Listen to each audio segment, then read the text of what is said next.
London is not a beautiful city. Under the soot that covers its buildings is a teeming mass of 4 million souls trying to survive, mostly off of each other. You see it in the paper every day. Thankfully, we have the London Times to keep us informed of all these troubling activities with an unbiased eye and razor-sharp accuracy.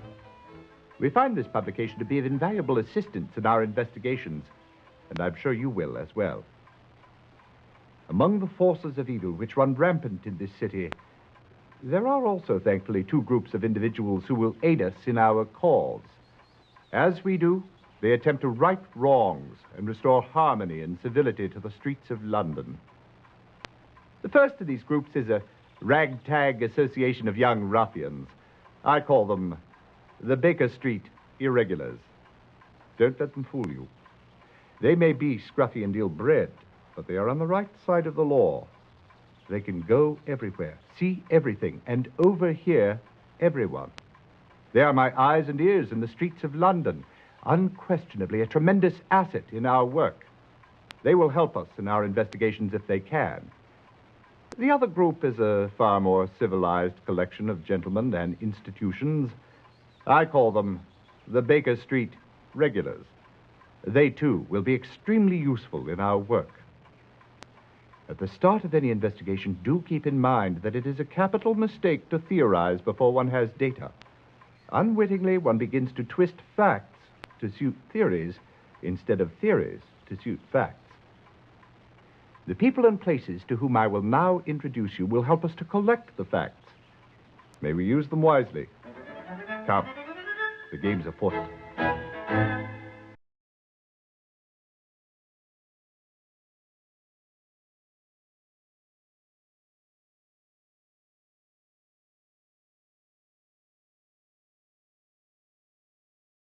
What rubbish! What balderdash!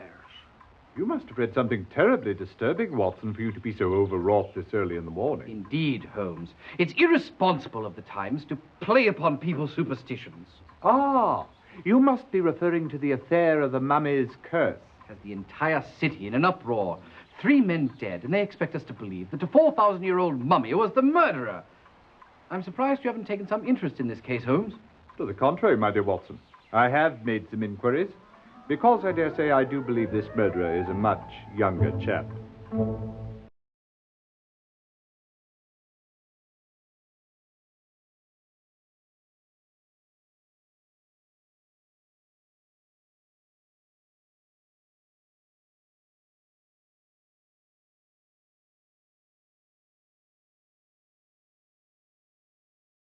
It's quite amusing, all this hoopla over a mummy's curse, I must say. Not so amusing, of course, the murder of 3 Englishmen. Have any of your reporters uncovered anything new? Actually, I've been in Paris the past several weeks. Just returned to London on Tuesday. I've had no involvement with the writing of any of these articles. I believe they are all the work of Philip Travis. He's one of our young reporters. For a short time, he was the Egyptian correspondent. Was he sacked? No. He returned to London just a few days ago. I gather he was reassigned to cover the case from here because he had some familiarity with the murder in Egypt. Do you know Travis? No, never actually met the chap, although I hear he's a bit of an odd duck. Thanks for your help, Henry. Anytime. Let me know when you catch the mummy. That's one scoop I'd like to get.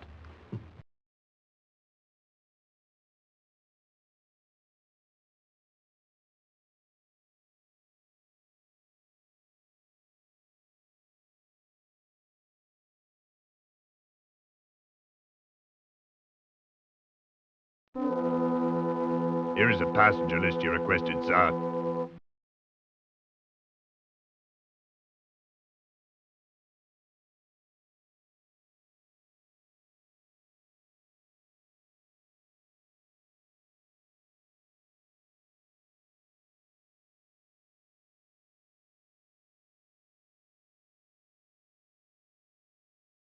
Such a tragedy. Fine men all, and such outstanding scholars. I still can't quite get over the shock of it. We understand. Professor, we're looking for background information on these 3 men so that we can understand how their murders might tie together. Well, let me begin with Dr. Turnbull. Ebenezer Turnbull was responsible for organizing the Carteret expedition.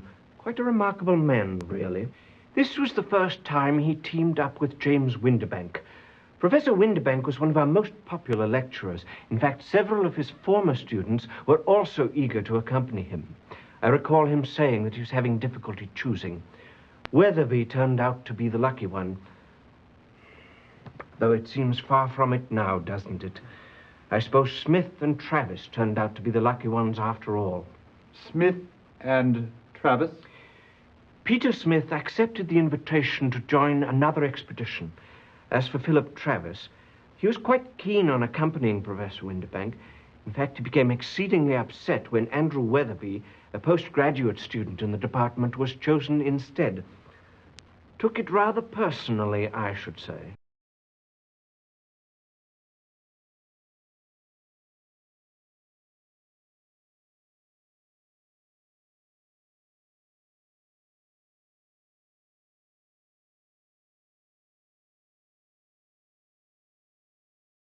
I'm very sorry to intrude on you in your moment of grief. Oh, that's quite all right. You know, Andrew and I haven't been married very long. Long enough to know if he had any enemies? Oh, Andrew was so unassuming. Everyone liked him. Including Mr. Urubaru? I really loved my husband. I'm sure you did. Oh, English toffee. My favorite. Would you like one? Please. Sorry. You'll have to open this yourself. I've never been any good with these things.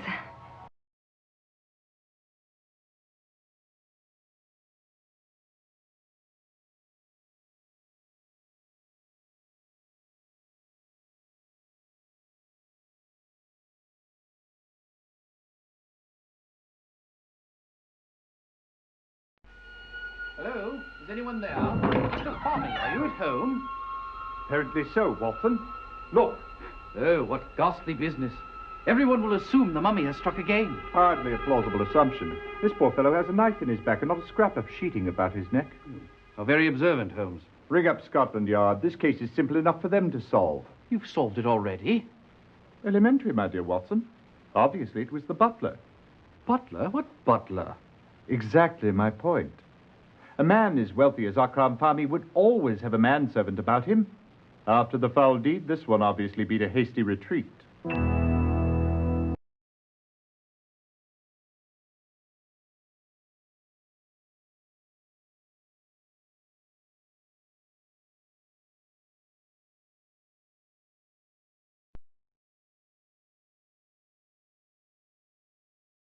I'm sorry, but I don't know anything about the death of old... whatever his name was. Andrew Weatherby. Fact is, I only saw the gentleman once, just as we were boarding. And I'll tell you, I resented the first officer's questioning us on the matter, and I resent yours. The whole voyage was a disaster from beginning to end. Our accommodations were positively abysmal. They wouldn't even let us bring Dickie into our cabin. Dickie? Her high-strung, distasteful little mutt. How can you say that, Merrill? You know Dickie is a blue-blooded Yorkshire Terrier. Mumsy will be with you in just a moment, Dickiekins. He's a bit under the weather, you know. That's why we were only able to stay in Egypt for 2 weeks. Dickie was so disappointed. He so wanted to see the Sphinx. Mr. Holmes is not interested in your incessant whining, Louise. Oh, now I whine, do I? There was a time you thought I had a lovely speaking voice. It's true, Mr. Holmes. He once adored me. No doubt. Oh, for the love of God, Louise, spare us your blubbering.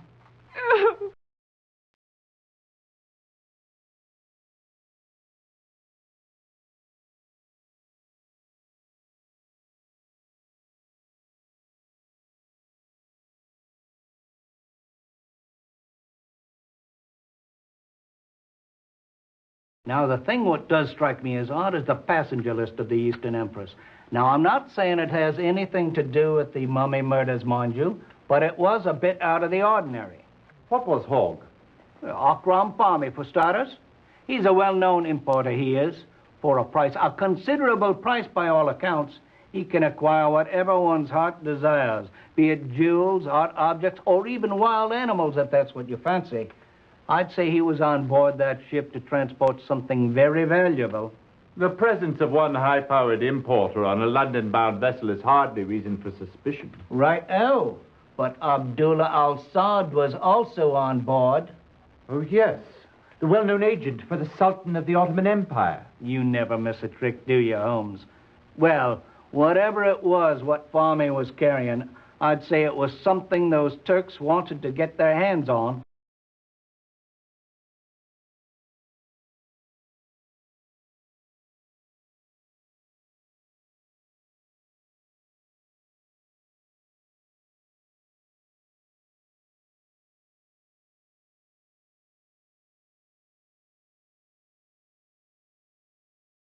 Here it is, Holmes. Egyptian mummies are embalmed bodies preserved to facilitate their resurrection. Many mummies have been found, and they are almost always the bodies of pharaohs. The pharaohs believed that one day their bodies would be brought back to life. See History of Egyptian Mummies by Pettigrew, London, 1834. Very good, Watson.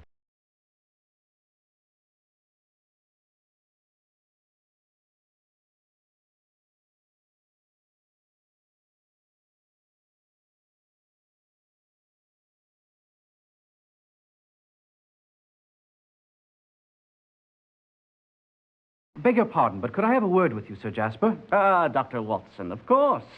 Are you investigating the death of Samuel Sneed? I just finished with him. No, we're interested in James Windibank. Ah, the mummy's latest victim, of course. Who hired Holmes for this one? King Tut? Oh, that's a jolly good one. Actually, we don't have a client on this one. Just for fun, eh? Well, about the only thing I can tell you is that mummy has very powerful hands. What do you mean? The trachea was crushed along with one of the vertebrae of the neck. Death was instantaneous. Snap. But the papers' reports say that there were mummy wrappings found round the neck. Just window dressing. Without question, it was bare hands. The bruises and the way that the vertebrae was crushed leave no doubt about that. Thank you very much for your time, Sir Jasper. We're very much appreciative. Not at all, Watson. You will let me know when you've convicted the mummy. Beg your pardon? Well, so I can perform an autopsy on him. Would be most fascinating, don't you think?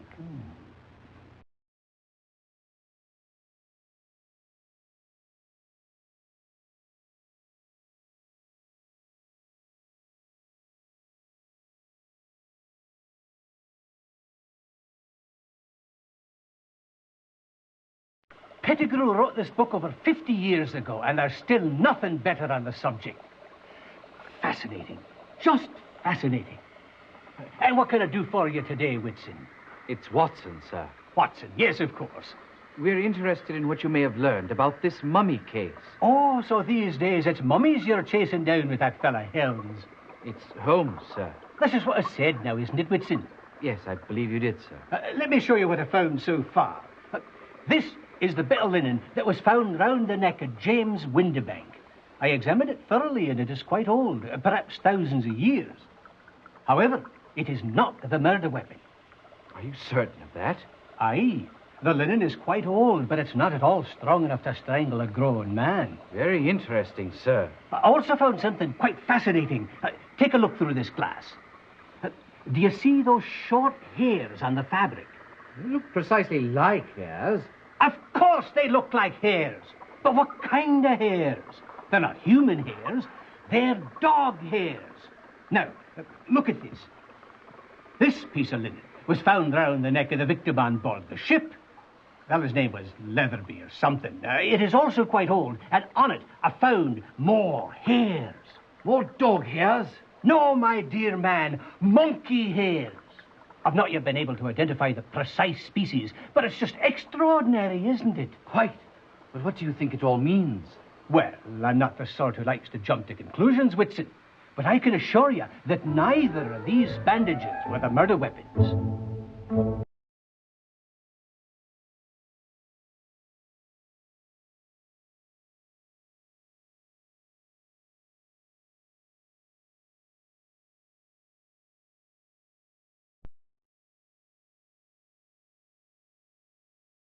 We had just come through a rather grueling storm, so I sent my first officer, Luther Tenney, down into the hold to check on the condition of the cargo. He reported back post-haste that Mr. Weatherby was lying dead among the Egyptian artifacts we were transporting. I turned over the helm to Tenney and went below to have a look for myself. And did what you see confirm Teddy's report? Unfortunately, yes. Weatherby was lying next to that coffin, or whatever it's called, apparently strangled. I went back to the bridge and put Tenney in charge of the investigation. And what did he uncover? Well, you'll have to ask him for the specifics, because I can scarcely recall the details.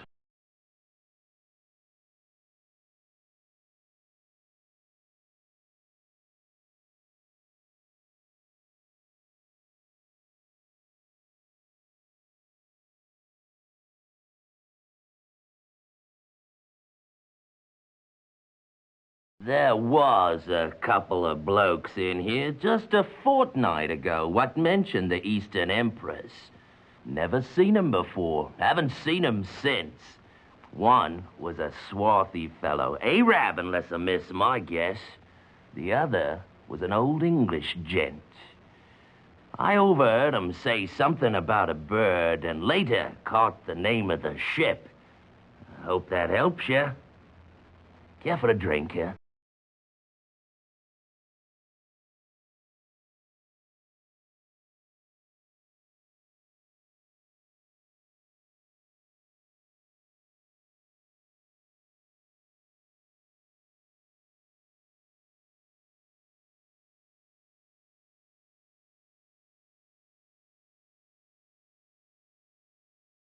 Let me tell you, a murder, even by a 4,000-year-old mummy, was only one odd thing in a string of bad luck on this voyage. What sort of bad luck? It all started with the crew, really. Seamen were a rather superstitious lot to begin with, and the idea carrying about a 4,000-year-old mummy had them shivering in their timbers. We almost faced a bloody mutiny. Then there were the passengers, a strange lot. I can tell you that reporter fellow, Travis, did us no service at all with his mystic mumbo-jumbo. He and Professor Winterbank had a regular war of words going on about whatever powers this mummy was supposed to have. And there was the two Arabs. Arabs? Interesting. Do you recall their names? I should hope I do. One was called Farmy. He always carried around this curious little box. No clue what was in it, but Farmy never let it out of his sight. The other one's name was Al-Sad, and he spent most of his time lurking about watching Farmy. My guess is he wanted that box. Sounds like you had your hands full. I haven't even told you about the fight yet between Mr. Weatherby and Mr. Arubaru. Over what? Weatherby's wife, I'd say, though they were a tight-lipped lot about it. I see. Tell me, Lieutenant, we understand that you were the first person to discover the body. Yes, sir, I was. Captain Ramsey sent me down to inspect the hold. I went immediately over to them Egyptian crates. Professor Winterbank was particularly anxious about him, you know. Could you describe the scene as you remember it? I'll never forget it. I just made my way to the back of the hold, and I noticed at the top of them crates, the one what carried the mummy's coffin was raised up kind of funny like. The coffin lid was laid off to one side, and there was Mr. Weatherby, all sprawled on the floor next to a bowl of ashes. He'd been strangled by a length of the mummy's sheeting. It was bloody gruesome, I tell you. Poor bloke's eyes popped out like a couple of sausages on a hot iron skillet. Quite a vivid picture, don't you agree, Holmes? Quite. And you reported this to Captain Ramsey straight away? Absolutely. In fact, the captain put me in charge of the entire investigation. And what did you discover? Did anybody have any contact with Weatherby on the night of the murder? Not that I know of. I could account for all the crew. And the passengers were in their cabins as far as anyone knew or would say. Nobody saw anything, heard anything, or knew anything. Besides, Weatherby was seasick from the beginning. He stayed pretty much in his cabin all the time.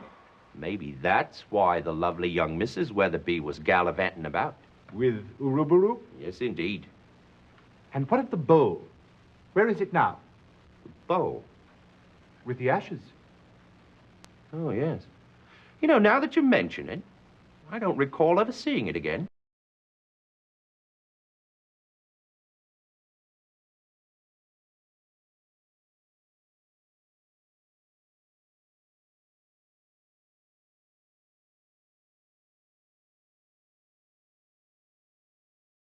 So you've been reading my articles in the Times. I'm honored. What do you think of them? Quite interesting. You've clearly been following the murders quite closely. Who do you suspect? I believe it is the work of the ancient Egyptian god Pumatef and his goddess Neith. Be serious. I couldn't be more serious. You see, Mr. Holmes, although I am a journalist, I was actually trained as an Egyptologist. I know all about these mysteries. That's why my articles carry the force of truth. And what is the truth, Mr. Travis? The truth is that the Egyptians discovered the secret of life. What we call science is mere child's play compared to the knowledge they had. Look at this. Do you know what this is? It appears to be a mummified animal of some sort. A monkey, perhaps? Precisely. Quite a conversation piece. I've been using it in some very important experiments which, if successful, will unlock the secret to bringing back the souls of the dead. I've been working on it, Mr. Holmes, using these tanner leaves. Watch.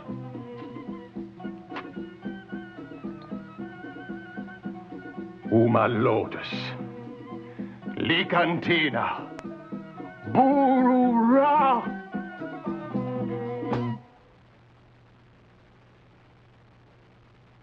It appears that the soul of this particular monkey has no intention of making a reappearance.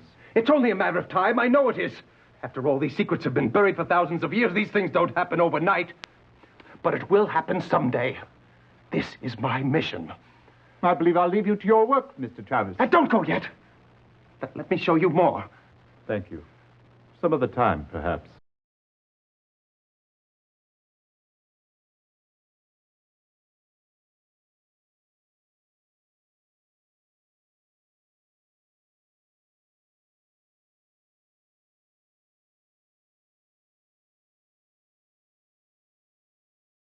If this is an inconvenient time, perhaps I could come back, Mr. Uruburu. Wouldn't hear of it. Just a bit of a hangover. I've weathered plenty worse than this.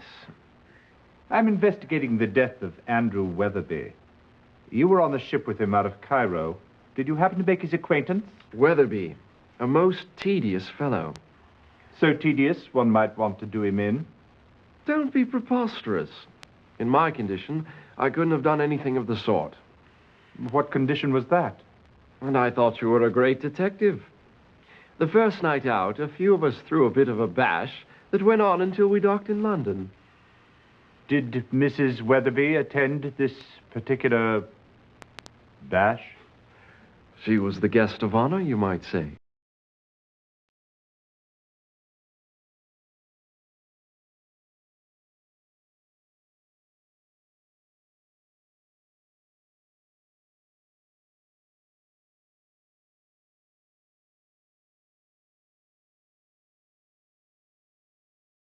James was so thrilled when Dr. Turnbull invited him to join the expedition.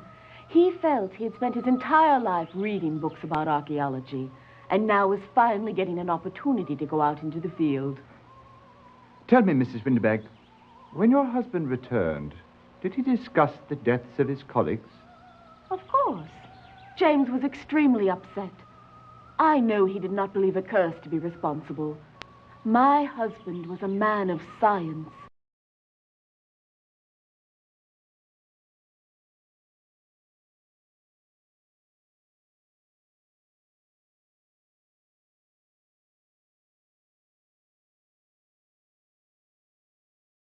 Winterbank's body was found in the mummy's case. Inside it? Precisely. One of the guards, Henry Witherspoon, discovered it when making his rounds. He noticed that the lid was askew and a hand was sticking out of it. By the look on his face when he came to summons me, he must have thought that the mummy was attempting to leave its resting place. Some of the guards have been a bit on edge, you know, since the stories about Dr. Turnbull's death. What happened when you arrived at the scene? Witherspoon assisted me in removing the lid, and there was the body of James Winterbank. Around his neck was a bandage of linen. And the mummy was missing? No, it was in there too. Underneath poor Winterbank, completely undisturbed, not a length of its sheeting unraveled. Who had access to the exhibit room? Well, the room was officially closed yesterday while we set up the exhibit, but the museum was open and we took no extraordinary precautions to keep people out. Can you think of anyone who might have wanted to kill Winterbank? None at all. I actually didn't know him very well. He did work for the museum, you see.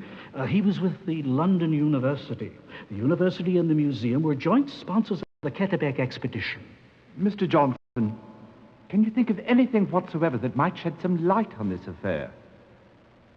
No. I'm very sorry. I can't think of a thing. I only hope that all this publicity doesn't keep people away from the exhibit.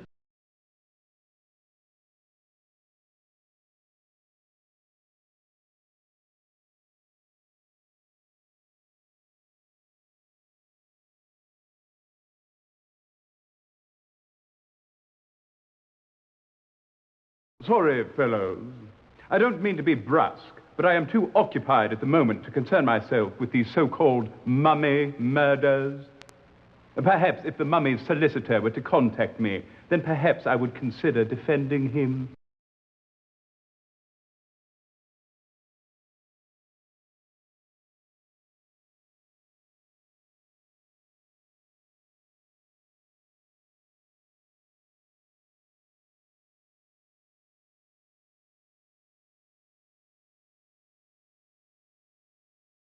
Well, well, if it isn't Mr. Sherlock Holmes, London's most overly praised amateur sleuth, needing the help of the Yard again.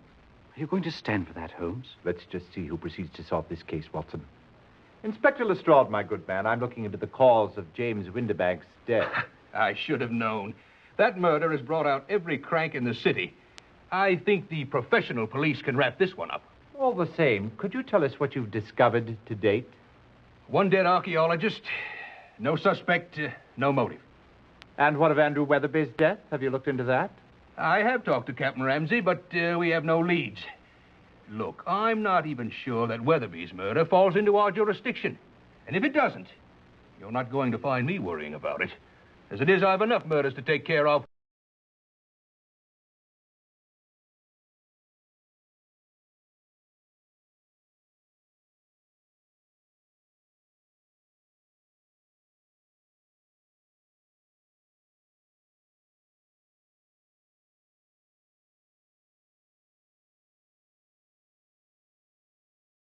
I know only a very little about two of the unfortunate gentlemen. I do recall that Turnbull was quite an eccentric chap. I don't believe he ever married, nor did he take his rightful place in London society. And what of Winterbank? A quiet academic sort, as far as I can tell. Married to a woman called Hildegard. There was one spot of controversy that I can recall.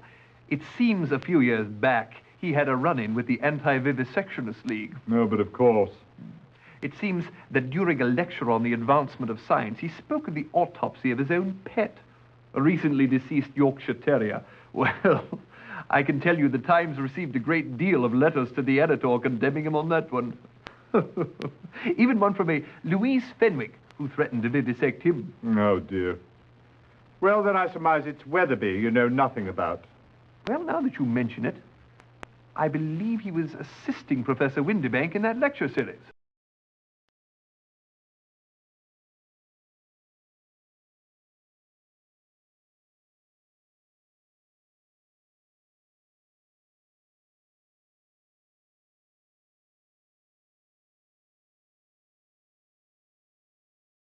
Sorry I can't help you, Ducky, but Mr. Smith has been out of the country since the middle of March. He's a good-looking bloke, except for the dirt under his fingernails.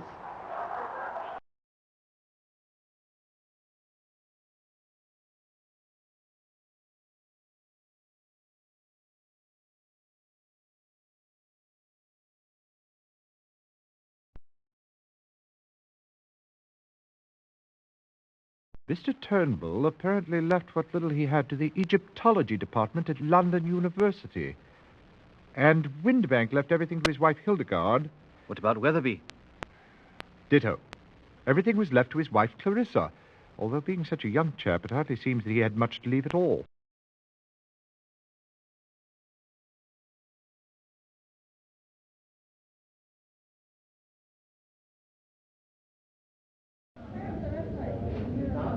Hear ye, hear ye. The Queen's Court stands in order. Mr. Holmes, I understand you've been looking into the mummy murders. Yes, my lord. Tell me then, who was Ebenezer Turnbull's murderer?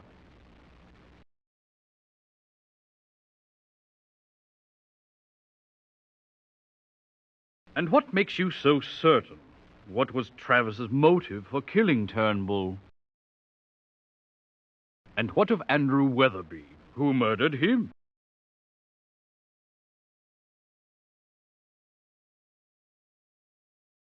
So, you say Travis killed Turnbull and Weatherby? Yes, I believe he did, my lord. What was his motive to kill Weatherby, Holmes? Ah, revenge. The oldest motive in the book. Now, Holmes, who murdered James Windibank?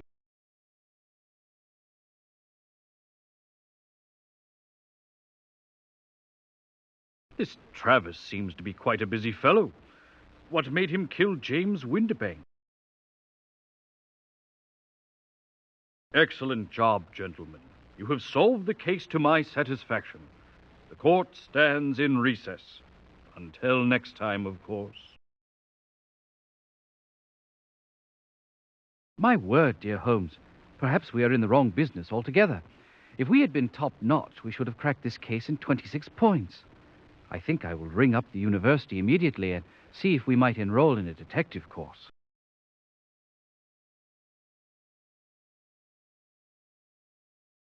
Well, Watson, I believe this case is solved. And for your information, it was not the mummy. Come, Holmes. I never thought for a moment it was the mummy. Of course not, Watson.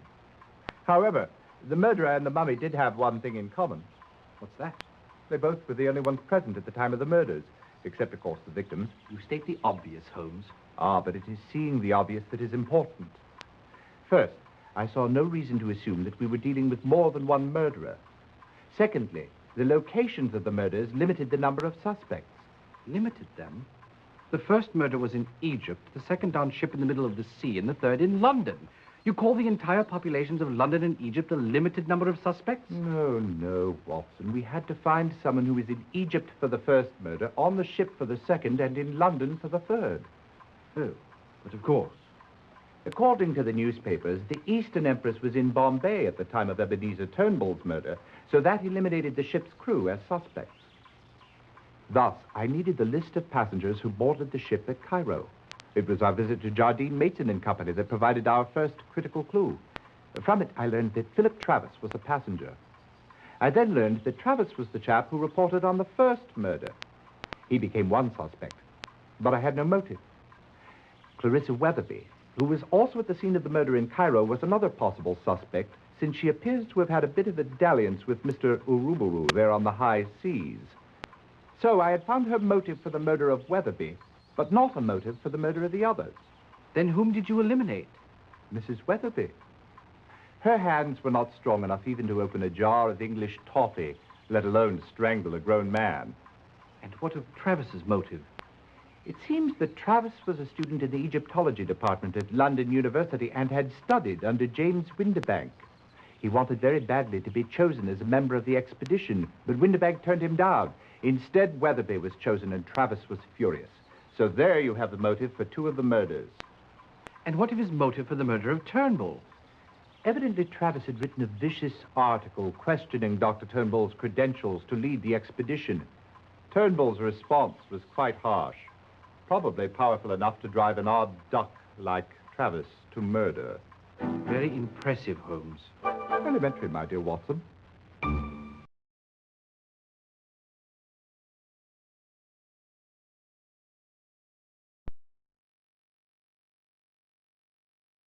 Society burglar strikes again. Series of burglaries. 6 over the period from June 2nd to June 17th. On July 2nd, the 7th occurred at the home of Sir Sanford Leeds. Cleopatra tiara stolen, it says. As in the other cases, no sign of extensive search by the thief, and only one piece of jewelry involved. Victims elsewhere at the time. Here's a complete list of the particulars, Holmes, if you'd care to read it. I believe you'll find him in the study. How do you do, gentlemen? I am Gerald Locke. Please be seated, Mr. Locke. How can we be of service? 3 days ago, Guy Clarendon was found murdered at Halliday's. It's preposterous, but Miss Frances Nolan has been charged and is being detained at the criminal court, Old Bailey. Frances Nolan? Ah, yes. Sister of Loretta Nolan, only surviving heirs of Sir Malcolm Nolan, founder of the Aberdeen Navigation Company. I seem to recall that Sir Malcolm and Lady Nolan were killed when some lunatic threw a bomb into their carriage. It seems to me that later I heard something about it being a case of mistaken identity. Wasn't one of their little offspring in the carriage with them at the time? Yes, it was Loretta, Frances's sister. She was only 4. Miraculously, she was uninjured. Mr. Locke, I've heard that you are a suitor for Miss Frances Nolan's hand, are you not? Yes. And was it not also true that she was being courted by Guy Clarendon? Unfortunately, yes. Have you any idea why Frances Nolan was charged with the crime? Well, she was discovered over the body with a pistol in her hand. That would do it. But you don't understand. Frances is totally incapable of murder, not even of a scoundrel such as Guy Clarendon. Scoundrel? But he's from such blue blood. Also, if I'm not mistaken, he's an accomplished batsman for the West London Cricketers, a ranked fencer in international competition. He was also a bit of a bounder, Watson. What an understatement. Guy Clarendon was excessively fond of cards and strong drink. His father had all but disinherited him. I tried to tell Frances that Clarendon was no good, but to no avail. And now look at the mess she's in. Will you help? Most certainly.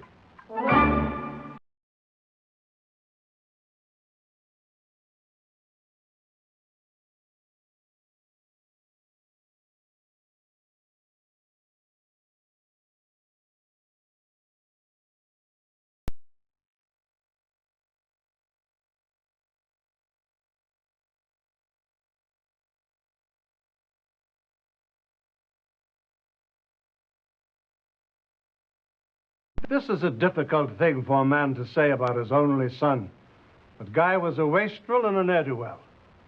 Only a short month or so ago, I gave him £5,000 and told him that was the last he'd see of my money. I'd hoped the shock would bring the boy around, make him realize he had to settle down, instead of wasting his life on gambling and gallivanting around with that wild woman. Which wild woman was that? Loretta Nolan, of course. You mentioned gambling, Sir Francis. Have you any idea with whom he gambled or who might have wanted to kill him? I wish I did. He told us nothing. He only came around when he needed money.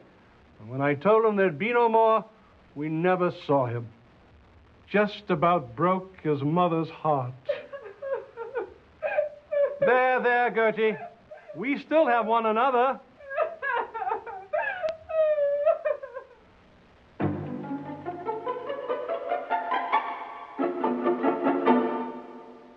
I've something you ought to know about Master Guy.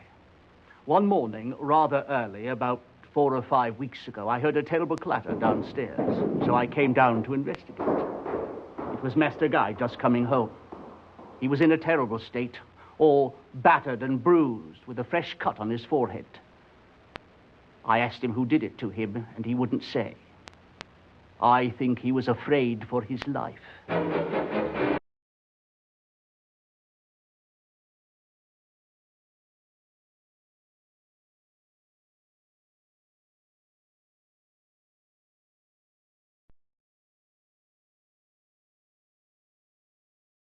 Mr. Clarendon appears to be a frequent depositor. Yes, but it looks as if he's afraid the money will burn a hole in his bank book if he leaves it in too long.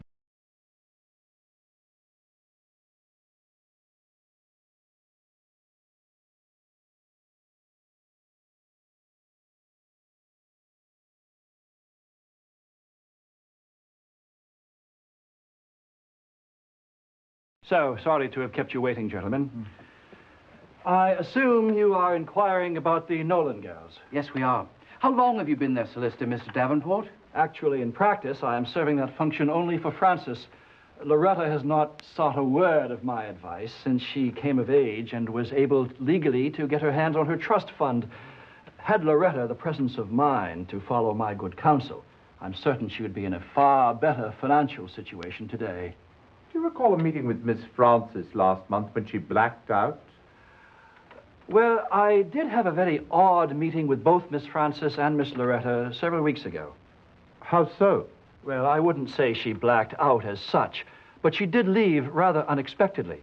We were in the middle of our discussion when I was called out of the office. I was gone not more than 20 minutes. When I returned, Miss Francis had a very strange look in her eyes. She mumbled something and promptly left. Miss Loretta laughed that very disturbing laugh of hers and departed as well.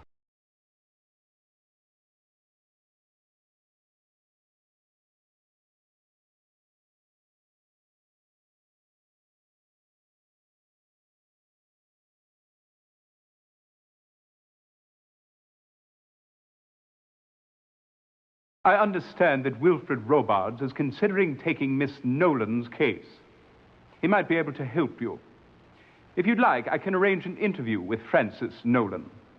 She's being held downstairs, you know. We might be able to help you, Miss Nolan, if you could just remember what happened that night in Mr. Clarendon's room. Well, that's just the trouble. I can't remember anything except seeing Guy's body across the room and the pistol in my hand. Where did you get the pistol? I've no idea, though the police assure me it's mine. I didn't know Guy was at Halliday's. I've never even been there before. And why would I shoot him anyway? We loved each other. There, Miss Nolan. Stiff upper lip. Thank you. Miss Nolan, what is the last thing you remember before the room at Halliday's? Oh, hot cocoa in bed. I beg your pardon? Oh, well, every night before I retire, my maid, Grace, brings me a cup of hot cocoa. How nice. Yes. And before that? Well, before that, I dine with Dr. Trevelyan, as I do every Sunday evening.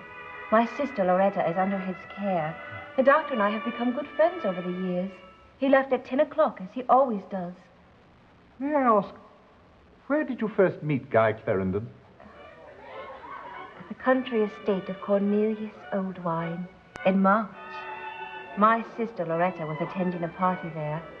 I suppose things got a bit out of hand because it seems she dived into a fountain. She caught pneumonia, and I had to go and fetch her home. Guy was also at the estate, and that's where we met. And he immediately began paying court to you? Oh, heavens, no. Nobody seems to take much notice of me. I suppose that comes from having such a wildly attractive sister. That's why I was so surprised when he called a few weeks later. We began seeing a great deal of each other. We went on long carriage rides, had picnic lunches. It was all quite lovely. And then on the 5th of June, he declared his love for me and asked for my hand in marriage. I was so happy. I couldn't have killed him. How do you explain your presence at Halliday's? Well, I can't. It's just like the other 2 times. You've had memory losses before. Yes, twice in the past month. The first time I found myself atop a horse in Hyde Park, with no recollection of how I got there. The last thing I remember was having lunch with my sister Loretta. Then there I was, atop a chestnut mare. How peculiar. The funny thing is, I'm terrified of horses. You mentioned there was a second time. Yes, a few days later, I met with my solicitor, Hiram Davenport. Then the next thing I know, I'm at the Newgate Street station. I consulted my physician, Dr. Mason, and he was quite as baffled as I was. One last question, if you will. What is your relationship with Gerald Locke? Oh, Jerry. He's a dear old friend. Though I'm afraid we had a falling out of late. He said some very unkind words about Guy.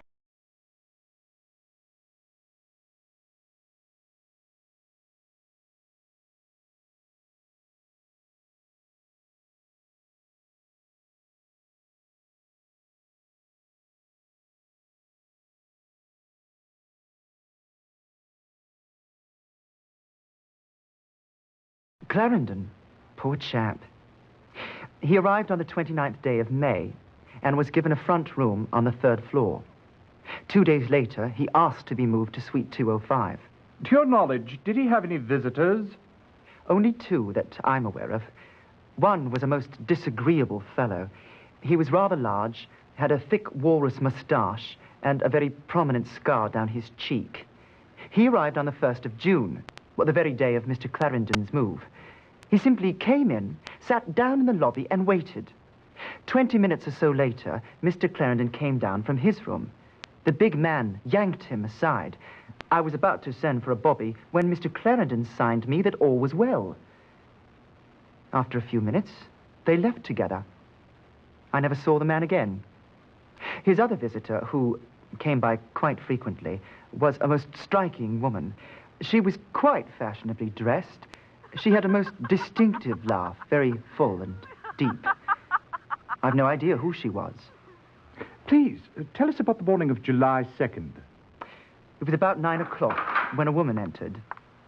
She was rather plain-looking, and I wouldn't have noticed her, except for the fact that she came in the front door, looking neither left nor right, and proceeded directly up the staircase. It couldn't have been more than 30 seconds later when I heard a bang, followed by a woman's scream. I dashed upstairs to the 2nd floor.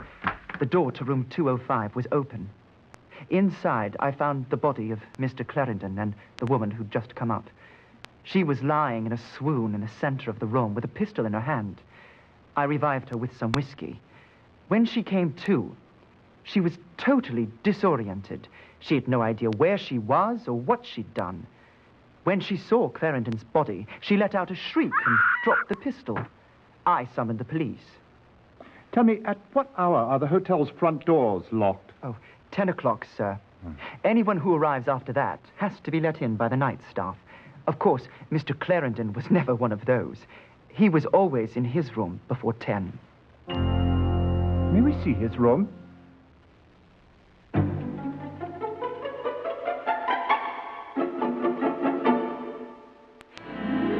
What have we here, Watson?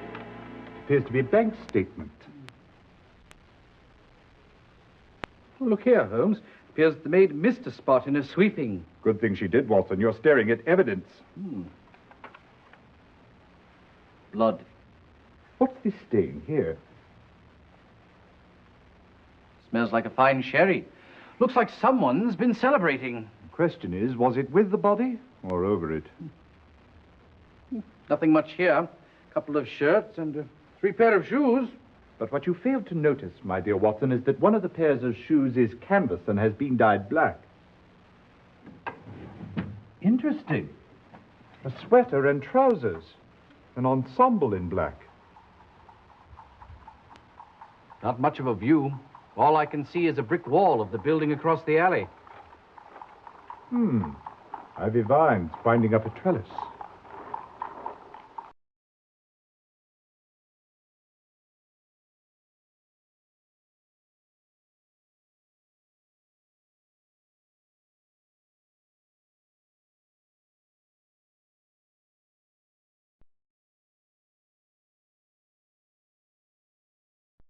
Sure, I remember Clarendon. He and his lady friend used to stop in here from time to time, usually on their way to Kilgore's gaming parlor or coming back from it. Rumor has it, Clarendon was into Kilgore for a sizable sum. Do you happen to know how much? £7,000 was the figure I heard. Got to the point Kilgore wouldn't allow him in the door. Clarendon made a big fuss till Gus Bullock stepped in. Clarendon backed down pretty quick. Don't blame him none. Nobody in their right mind would want to mess with the likes of Gus. Do you think Bullock was involved in the murder? Nothing you could tell me about that bloke would surprise me. Anyways, Kilgore makes it clear to Clarendon that he wants his money. Then, a month or so later, Clarendon comes in all smiles. And he and Kilgore getting on like chums. Figure Clarendon must have paid him back. Then Calvin Leach steps into the picture. Now, who's Calvin Leach? Leach deals in what you might call stolen property. Square dealer, too. Give you 1/2 the value of the article. What does Leach have to do with Clarendon and Kilgore? Usually nothing at all. But there it is. Leach, Kilgore, and Clarendon meeting late at night just as thick as thieves. The meetings continued on right up to, well, the night before Clarendon's death. Very interesting. Now, we've been standing here jawing, and I don't recall hearing anybody order nothing. What'll it be, mate?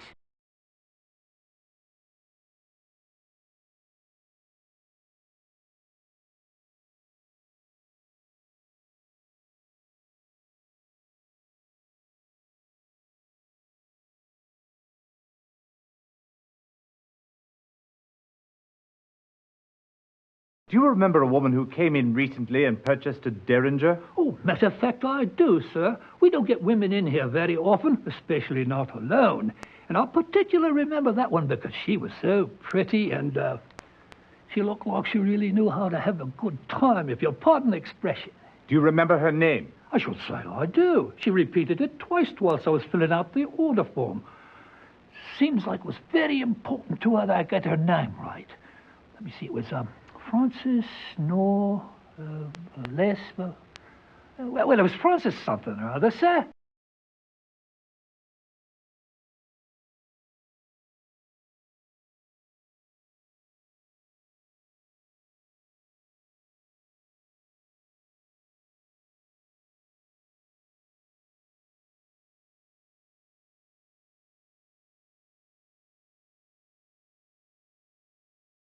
Doctor, we understand that you dined with Frances Nolan on the evening of July 1st. Yes, that is correct. We dine every Sunday.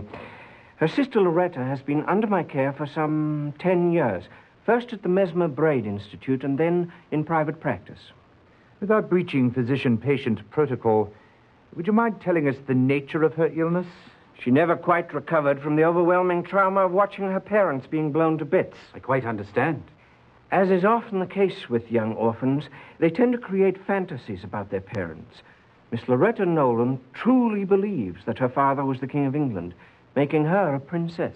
Do you think her unconventional behavior stems from that fantasy? Absolutely. As a princess, she believes she can do no wrong. I must say that she's worlds apart from her sister Frances. Do you know Frances Nolan well? Yes, rather. Through my treatment of her sister, I've known her for years. Let me say that it is difficult to believe that Miss Frances is capable of murder. She has a quiet, unassuming personality. An act of such direct confrontation would not be at all in keeping with her character. Were Loretta and Frances close? I know without a doubt that Miss Frances loves and cares for her sister almost as a parent would a child. Miss Loretta, well, she loves her sister as much as she is capable of love.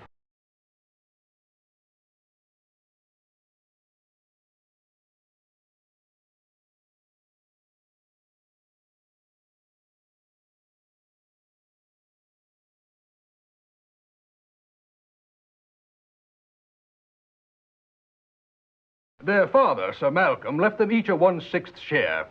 Several years ago, as soon as she came of age, Miss Loretta divested herself of her stock.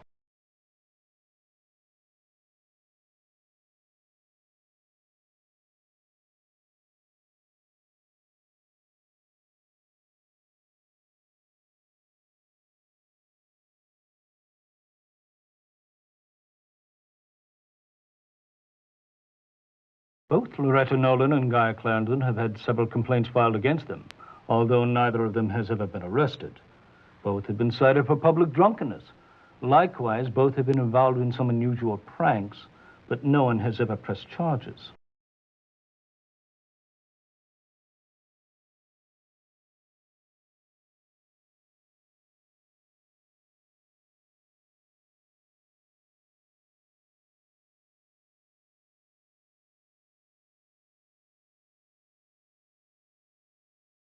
Who are you and what do you want?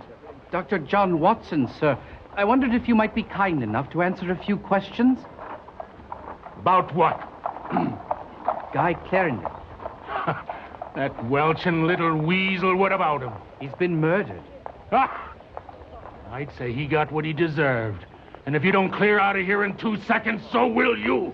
Oh, quite. Ta-ta.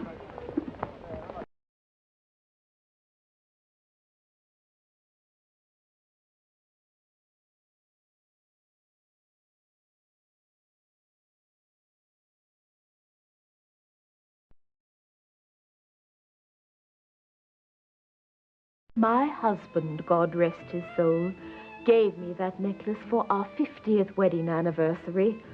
And woe betide the blighter that took it, I say. I can certainly understand your consternation, madam. May I assume that you were out the evening it was taken? Oh, yes, the house was completely empty. Sybil, my housekeeper, and I were attending the masked charity ball at St. Mary's for the benefit of unwed mothers. It wouldn't surprise me if that scoundrel was responsible in that direction as well. Society burglar, indeed. He's of the lower classes, mark my words. Do you keep your jewels locked up? Oh, I keep them in a very secret place. A box made to look like a copy of Great Expectations on the bookshelf amidst the other books. Hiram, my late husband, thought of that. But the thief went right to it.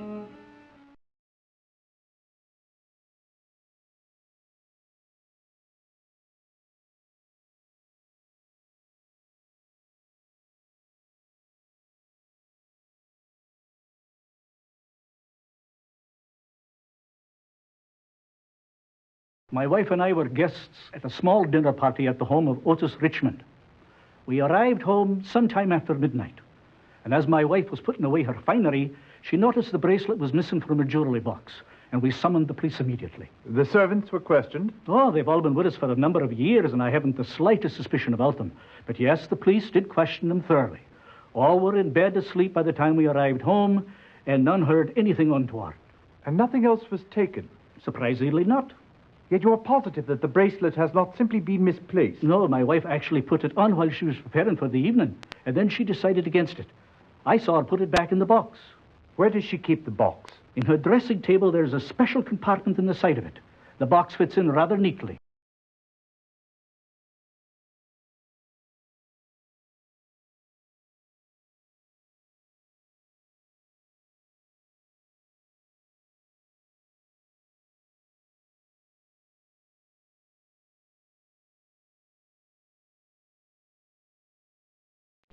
We were at a reception at Buckingham Palace for the new head of the China delegation. Upon arriving home, my wife discovered that her favorite ruby earrings were missing. We noticed nothing else out of place. No sign of a search, that is.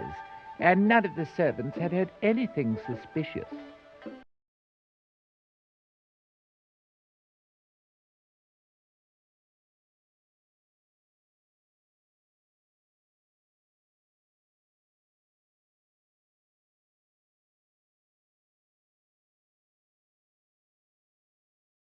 Tell us, Dr. Mason, have you determined the cause of Francis Nolan's blackouts? It's the strangest thing, really. But I examined her thoroughly and found nothing physically wrong. She could not recall receiving a bump in the head, nor did she complain of dizziness. All I could suggest was perhaps she was overtired and prescribed rest. It remains a complete mystery to me.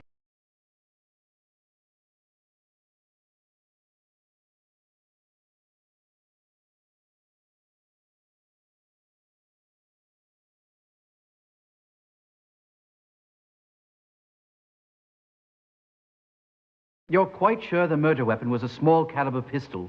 Quite. I'd also wager to say he'd been shot at very close range. Ghastly. Tell us, Sir Jasper, at what time did you receive the body? Around 1 o'clock in the afternoon. And how much time would you judge to have elapsed from the time of the murder? Well, it's always difficult to be precise in these matters, but I'd venture to say he'd been dead anywhere from 4 to 10 hours.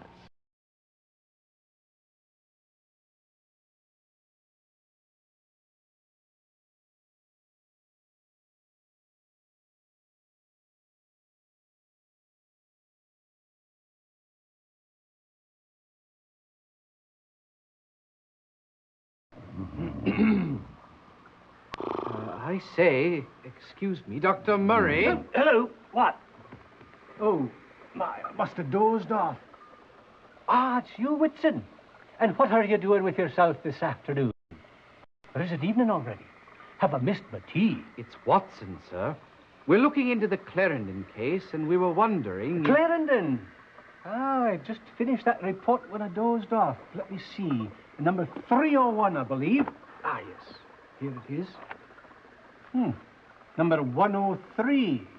Clarendon, Guy. Not much, I'm afraid. A hole in the shirt where a small caliber bullet passed into the body. Extensive blood stains.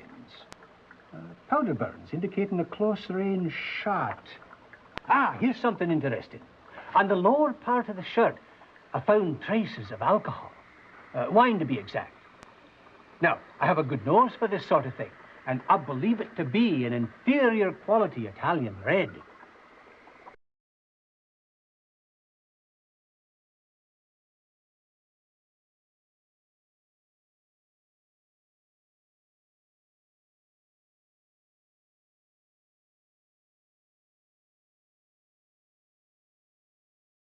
Tell us, who was at home on the evening of the 1st? Well, just Miss Frances, sir. Oh, yes, of course, and Dr. Trevelyan. What time did the doctor take his leave? Oh, let me think. It must have been 10 o'clock, because that's what time he always leaves. What did Miss Frances do after her guest left? What she does every evening, sir. Well, she asked for a cup of hot cocoa, which I brought her straight away. Then she read for a bit by the fire. Later, when I went up to bed, I passed her room, and the light went out. What time would that have been? Oh, let me see. Oh, I know it was 11:30 because the clock chimed. Then I went to sleep. Later, I was awakened in the middle of the night, right in the midst of the most peculiar dream. You see, I was barefoot and trying to buy a pair of shoes, As fascinating as all this is, could we get back to what it was that awakened you? Oh, yes, of course. Well, it was something that I heard, or thought I heard. I listened for a bit, but that was the end of it, so I went to sleep again. Later, I awoke at 7:30. I always wake up at 7:30, except, of course, on Sundays when I sleep until 8. As usual, I began to prepare Miss Frances's breakfast. I had no sooner gotten to the kitchen when I heard the front door open and close. Well, I ran to the front window and peeked out, and there was Miss Frances walking down the street. And why do you deem that so unusual? Well, she never leaves before she's eaten one of my currant buns.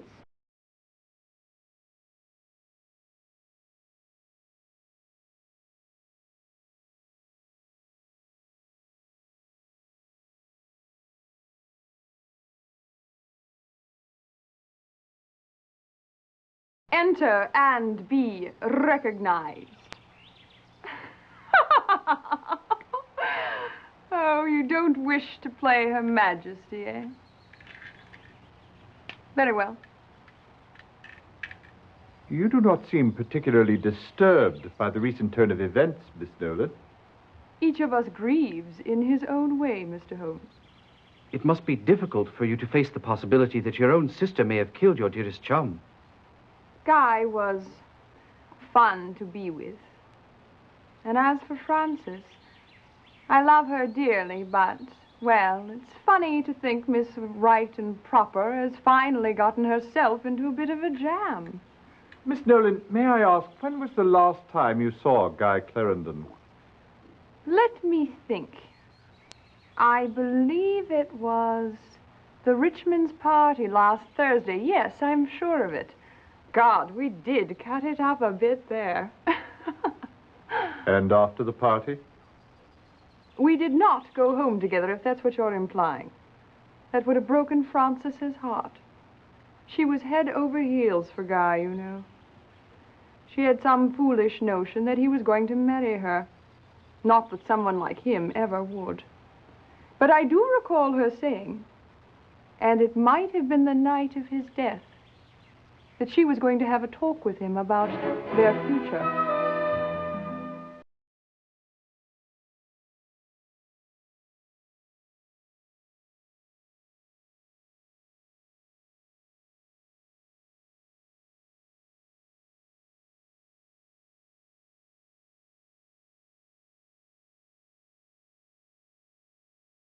Poor old Guy. He could be such fun.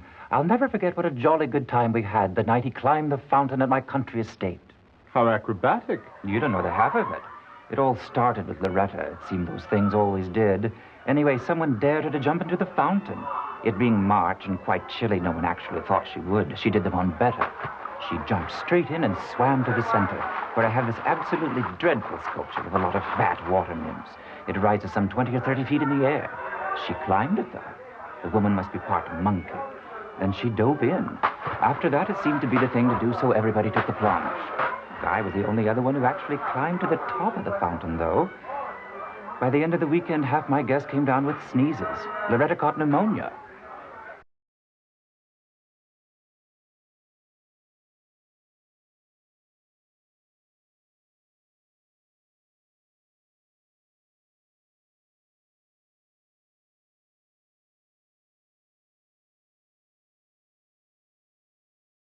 It appears as though Guy and Loretta, the terrible twins, will afflict us no more. Loretta must be desolate, what with the loss of a kindred spirit and fellow prankster. Prankster? Well, yes, my good fellow. I'll never forget the time. Clarendon poured champagne down the front of Lady Leeds's new Paris gown for the sole purpose of Loretta's amusement. I would think she must also be distraught at the loss of her lover, not to mention the imprisonment of her sister. Well, I'm not sure about Loretta's feelings toward her sister, but I do know that Guy and Loretta were not lovers. Though outwardly they made an excellent couple. He, tall, handsome, and from a moneyed family, and she, beautiful, and an heiress in her own right. Yes, it would have been a match made in heaven. But it was a match made in far hotter regions, I suspect. Francis claims that she and Clarendon were engaged to be married. Well, that's hard to imagine him being who he is. Or was, as it were. Why do you say that? Well, Guy Clarendon was not at all a desirable sort. He'd all but been disowned by his own father for his compulsive gambling. The utter disregard for other people's money is probably what drew Clarendon and Loretta Nolan together in the first place. After all, she had managed to fritter away almost her entire fortune, unlike her sister Frances, who still had her inheritance, if not her honor, intact. Oh, that explains it. What are you driving at, Holmes? From all I've heard of Clarendon, I suspect his interest in Frances was directed toward her sizable bank account.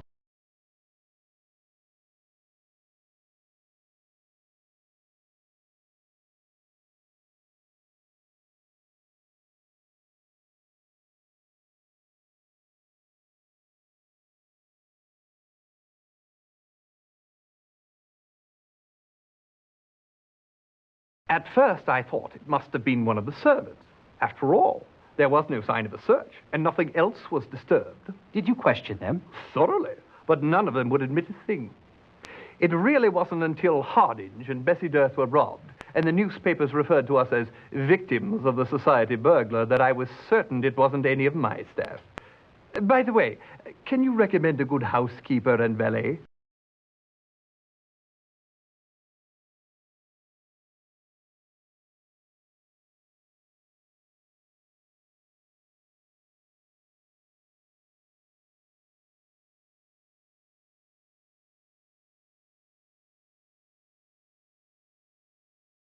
It seems Sir Malcolm left his entire estate to his wife, Margaret. If she should precede him in death... Or accompany him, as proved to be the case. Yes. Then the estate was to be equally divided between his two daughters, Frances and Loretta. The estate included a 1/3 share in the Aberdeen Navigation Company.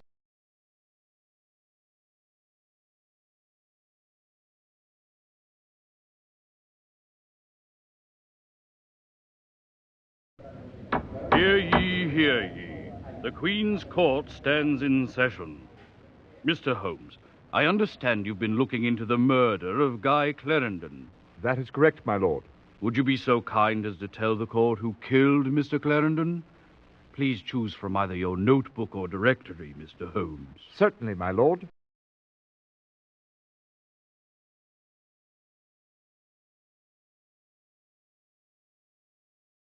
I see. And what was Loretta Nolan's motive for killing Clarendon? Ah, greed. Pure and simple. Now, have you determined why Francis Nolan went to Halliday's? I have, my lord. Please inform the court. Not a very sisterly thing to do at all. Is there anything else you wish to report to the court? Yes, my lord. I believe we've also solved the case of the society burglar. You don't say. Who is the guilty party? Remember, we may choose from either the notebook or the directory. I believe we are already aware of that, Watson.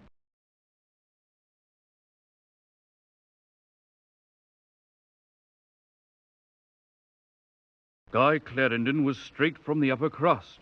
Why ever did he turn to a life of crime? Congratulations, gentlemen. This was a difficult case. On the contrary, my lord, it was elementary. That's what you think. Nonetheless, the good people of London are forever in your debt. We thank you. My pleasure, my lord. Dear Holmes, my word, dear Holmes. Perhaps we are in the wrong business altogether. If we had been top-notch, we should have cracked this case in 40 points.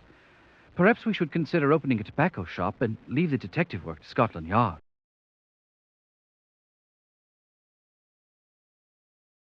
Well, Watson, we should be very pleased with ourselves on this one. Yes, indeed, Holmes. 2 cases solved for Scotland Yard, though I doubt that Lestrade will consider himself in our debt. 2? Yes, indeed. First, the society burglar. Clarendon was £7,000 in debt to the gambler Kilgore. Unfortunately, he was in his father's bad graces and he was flat broke. Do you suppose Kilgore sent Bullock around to rough Clarendon up? Good deduction, Watson. You're learning. That's why he moved into Halliday's, to escape Gus Bullock. And to pay off his debts, he took to burglary. Right you are. He acquired a black sweater, trousers, and a pair of black canvas shoes so as not to be seen or heard in the dead of night. He chose victims of his own class, whose social comings and goings he knew well, and whose homes he'd visited often. I still don't understand why, after he'd settled in at Halliday's, he changed rooms. Elementary, my dear Watson. To be at the back of the hotel with a vine-covered trellis conveniently leading in and out of his bedroom window. Quite so. Positively clever of you. May I continue? Oh, please do. On the 1st of June, Bullock tracked Clarendon down and confronted him in the lobby. Clarendon paid him the £5,000 that was given to him by his father. But he still owed Kilgore £2,000. And that was the same evening the society burglar struck for the first time. So pleased you've been paying attention, Watson. Soon after that, Clarendon, Kilgore, and Calvin Leach, a known trafficker in stolen goods, were seen together. Notice, if you will, that 1/2 the value of the first 3 society burglaries is equal to £2,000. Half the value being the price normally paid by Calvin Leach for stolen goods. Notice also that this same amount is equal to the balance of Clarendon's debt to Kilgore. Fascinating. So with his new vocation, Clarendon now had an easy source of income. Quite so, as his succeeding bank transactions evidence. On the day after each of the next 3 burglaries, Clarendon made deposits. Everything went along swimmingly, and by June 30th, his debt was paid. But the tiara was stolen July 1st. Yes, Watson. Apparently, young Clarendon thought he'd found himself a new vocation. He might have lasted longer at it if he'd chosen something else to steal. Whatever do you mean, Holmes? Loretta Nolan's delusion that she was born of royal parentage proved to be his undoing. If she took it, how did she manage? No one saw her enter or leave. She came and went the same way Clarendon did, via the trellis. She was armed with a derringer purchased at Esgott's in her sister's name. Clarendon returned from his night's work and poured 2 glasses of wine in celebration. That's when Loretta Nolan shot him and took the tiara. How wicked of her. Not nearly as wicked as what she did next. What? She went to her sister Frances's home and hypnotized her. She then proceeded to instruct her to go to Clarendon's room with the derringer and fire it into the ceiling. Incriminate her own sister? But why? If we could determine that precisely, we could start our own institute. Sick mind, no doubt. But tell me, Holmes, how did Clarendon know the precise locations of each of his victims' jewels? Excellent question, Watson. Although there is no clear-cut evidence for this, I can only assume that Loretta Nolan must have been in on it, too. The only way Clarendon could have known the locations of the jewels was if the victims themselves had told him where to look. None of them recalls having told anyone, but in fact they did tell someone. Who? Loretta Nolan. She managed to hypnotize each of the ladies whose jewels were stolen and got them to reveal the precise locations of the family treasures. And left them with no memory of having done so. Precisely. Astounding, Holmes. Elementary, my dear Watson.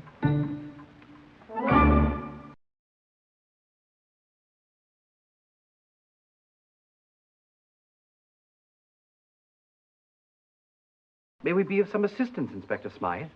General Farnsworth Armstead, one of the 6 surviving Waterloo Tontine ticket holders, has been murdered.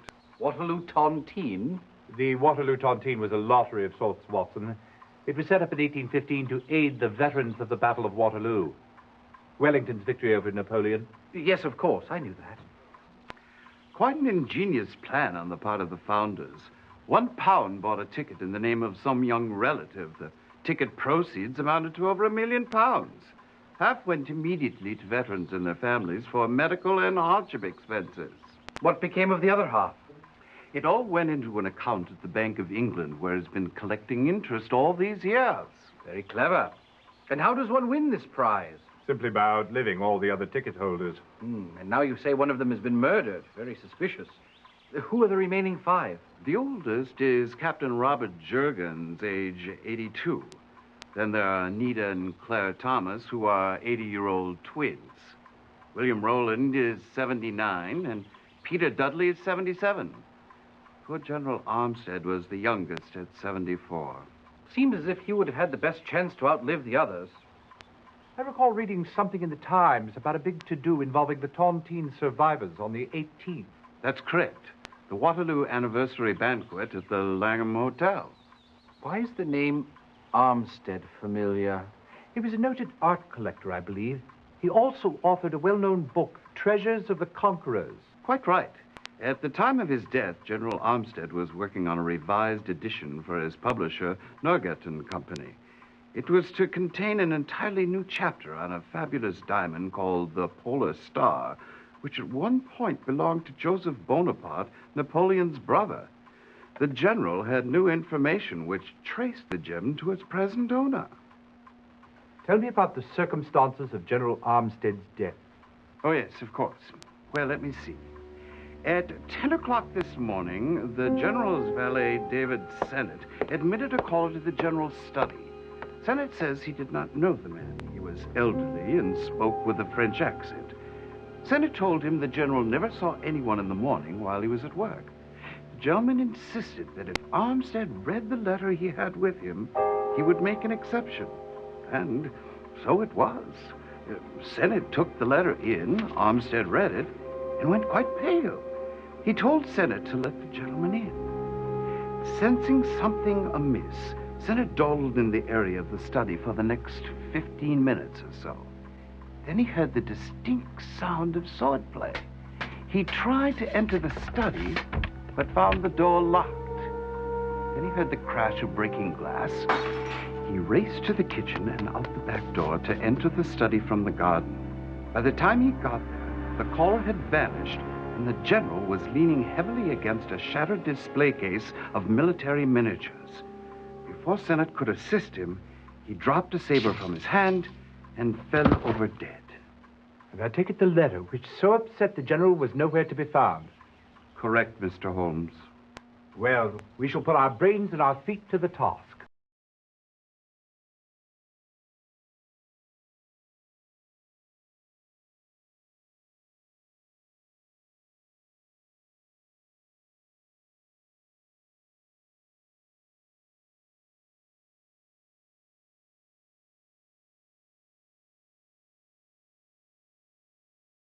I found the general leaning over the display case. He had his saber in hand, the one that usually resides above the fireplace. I understand he was a collector of military figures. Yes, the display in the study shows the last great British charge that swept the French from Waterloo. Is there any significance to the fact that the figure of Napoleon is facing backward? How strange. Perhaps I should go and set it straight. No, don't touch it. Not until the police have concluded their investigation. Oh, yes, of course. I also noticed the portrait over the display case. The late Mrs. Armstead. Do I detect a note of hostility? I must admit we did not get on very well. But I might say that Mrs. Armstead did not get on very well with anyone, including the general. You mean they didn't marry for love? Hardly. Lord Fitch, Mrs. Armstead's father, arranged the match. Her dowry was very generous.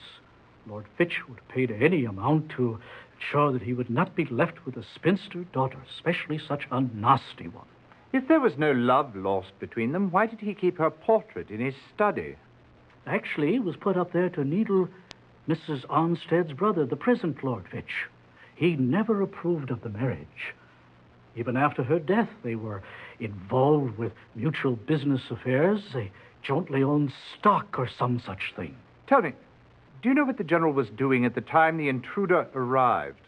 Yes, he was working on the new section of his book, the part that concerns the gem, the Polar Star. It was very interesting, really. It traces the ownership of the gem to the brother of Napoleon, to the Russian Count Rostov. Unfortunately, the gem was stolen from the Count 3 years ago. As a matter of fact, the General just received a letter from a Pierre Montan, who said that he was willing to divulge the name of the present owner of the gem for the agreed-upon fee. Do you know where Mr. Montan might be found? I believe he's staying at the Bridge House Hotel. Did the General have any encounters with anyone out of the ordinary in the past several days? Not really. An old friend of his has been in town, Jean-Paul Girard. Neither the General nor I have seen him in 40 years. In fact, they were going to meet this afternoon at the French embassy. I'm obviously curious about the General's last visitor. Could you describe him, please? He was an old man, a rather short fellow. He walked with a cane and carried a carpetbag. Did he give a name? No. He simply wanted to see the General, and he handed me a letter to take into him. Did you read it? No. It was in an envelope, rather yellowed with age, though I noticed it was addressed in a graceful hand to Captain Armstead, 12th Hussars, the General's old regiment. When the General read it, he went very pale. Then he asked me to admit the gentleman. Tell me, when you finally got into the room from the garden, were the study doors still locked? Yes. I noticed that there is an 8-foot fence surrounding the garden, and that the only way into the garden or out of it is through the kitchen door or the study. How terribly observant, Holmes.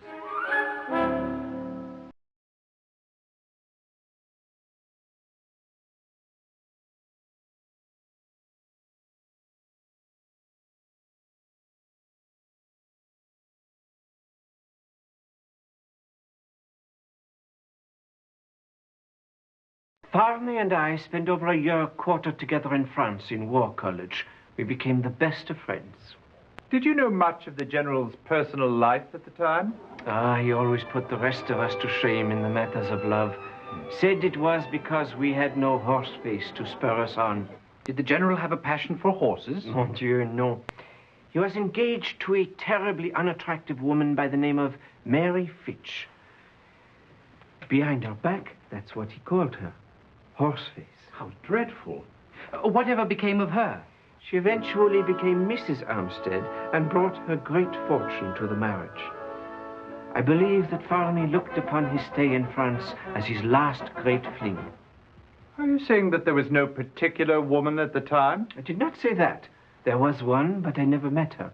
My little flower, he called her. I remember one night he could not sleep. He was slightly drunk, and he kept rambling on about promises that must be kept and promises that couldn't be. Finally, he collapsed on the bed with such sadness in his eyes I will never forget it. Ma Fleurette, he said. How very touching. Have you seen much of the General over the years? We have always maintained our friendship through correspondence, until last week, that is. It was the first time we had seen each other in over 40 years. We had supper, and then went to see the French actor Philippe Arnaud perform. The General commented that my presence beside him while French was being spoken reminded him of the old days. So your visit went well? Exceedingly well. Can you think of anything that might have been troubling him? No, the General was in excellent spirits.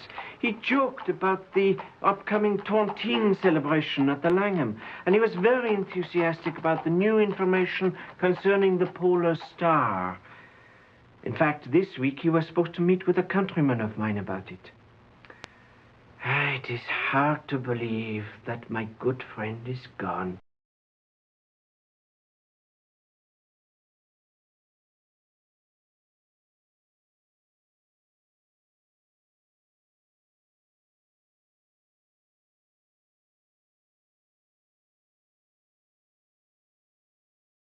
How fortunate that Inspector Lestrade authorized the hotel manager to allow us to search Philippe Arnaud's room. Perhaps we can return the favor and solve a case for him someday. Today, for example. Let's look around. How strange that a man who requires a cane would leave without it. Perhaps he doesn't require it for walking. Look here at the handle. Well, that could certainly give a fellow a start. Precisely, Watson. Look here. It appears to be a letter. Looks quite old. It's addressed to Captain Armstead, 12th Hussars. Shall I read it? Please do. Dearest, how I hated you for leaving me, but the child, our child, eased my heartache and muted the hate. Now my sweet baby is dead. How cruel that the innocent must suffer for the sins of others. Now I have nothing. Now I am nothing. I cannot bear the pain. Goodbye, I love you still, Fleurette. How tragic. Why, perhaps this is the very letter that the General read. Good thinking, Watson.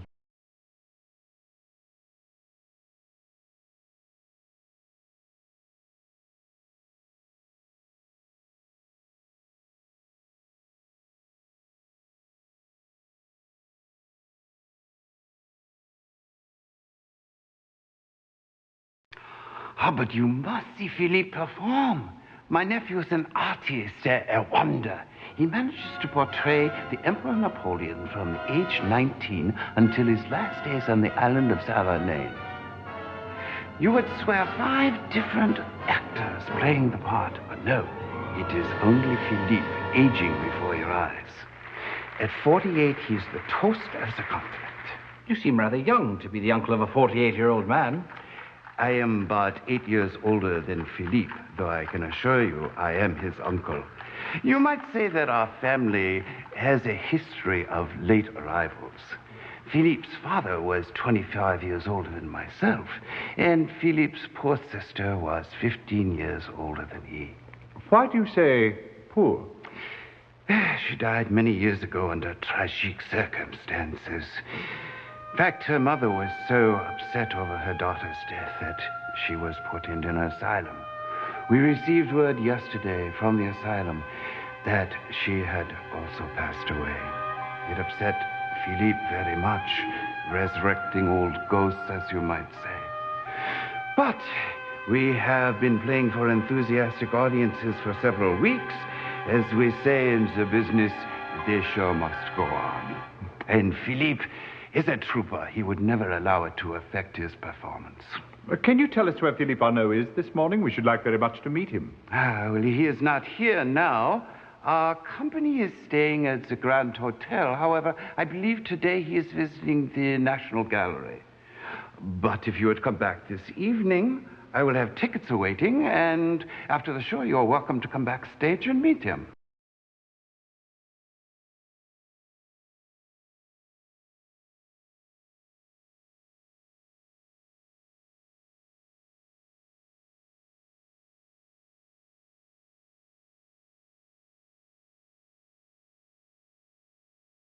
We understand you were summoned to Lord Fitch's residence this morning. Quite right. I received the message at around 9 o'clock and arrived at their home by 10. Lord Fitch met me at the door.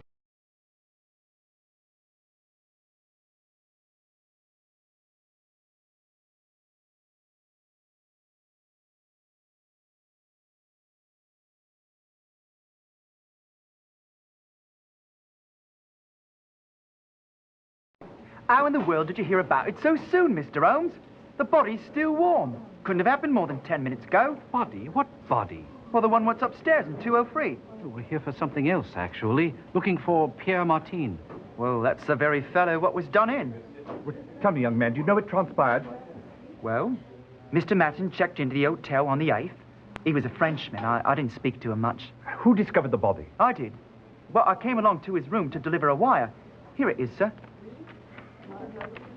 Information still valuable. See me, Wells, Osborne, Norgate and Company, publishers. Tell me, did you see anyone suspicious hanging about? No. No, sir. Well, actually, now that I think about it, there was a rather large man with a foreign accent. Russian, I think. He said that he wasn't sure about the address and that he'd only just arrived in London. He asked for Mr. Martin, and I sent him straight up. Well, he was rather well-spoken and well-mannered. I didn't think anything of it at the time. A few minutes later, he came down. He was practically running. I saw him go out the front door and hail a cab. Was there anything amiss in the room? I'll say. An inkwell was toppled on its side. Left an awful mess on the carpet. Big blue spots and inky footprints right the way to the door. The manager will be in a fret when he sees it. Fortunately, there was no blood. Perhaps he was strangled.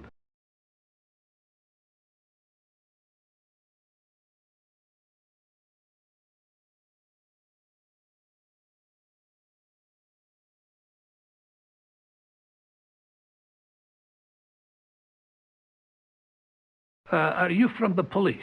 Were you expecting the police? I was. My valet, Vladimir, reported to me that his interview with Pierre Martin was decidedly unproductive, as he was dead when Vladimir arrived. I see. Tell me, why did he go to see Martin in the first place? It was in reference to a certain valuable possession of mine that was stolen some years ago by Pierre's brother, André. I was in Paris, and I read in the London Times that General Armstead was to revise his very interesting book to include a chapter concerning that possession. Originally, I came here to visit him. Then how did you discover Martin's whereabouts? Shall we say, someone made me aware that Martin was also in London, that he was the general source of information.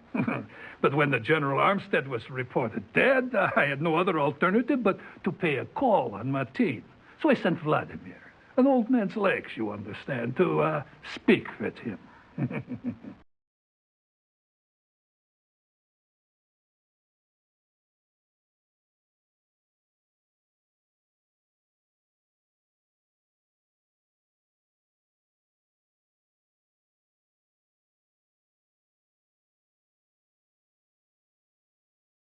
Now, what can I be doing for you, Governor? I'm working with Sherlock Holmes. We're looking into the unfortunate death of General Farnsworth Armstead. Oh, of course. I've just come off a job, I have. My apologies for not working me usual spit polish self. Oh, don't bother. I hardly noticed. Make yourself at home. I wish the missus were here to offer up some tea. That's quite all right. I won't keep you long. Heard about the general. Didn't know him, of course. Had no cause to wish him harm, tontine or no. But I've got to look at it philosophical-like. I'm the youngest now, so I've got the best chance of lasting the longest.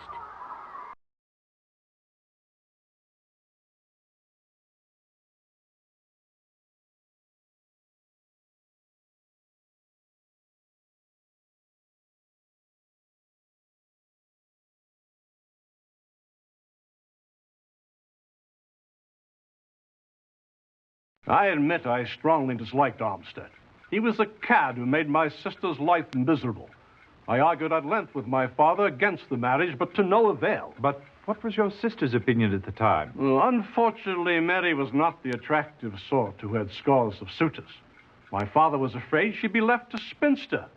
The engagement was arranged just before Armstead went to France. During the year he was gone, I had him watched and discovered he was in the thick of some scandal involving a young French girl. And you told your father? Well, he wouldn't listen. I even went so far as to give the story to the newspapers. But my father got wind of it and used his influence to prevent its publication. I would have done anything to keep my sister away from that man. Including murder? Why, that's preposterous. Well, surely you don't think... I was scheduled to meet with Armstead today. But you see, my wife took ill. I spent the whole morning attending to her here until Dr. Ainstree arrived at around 11 o'clock.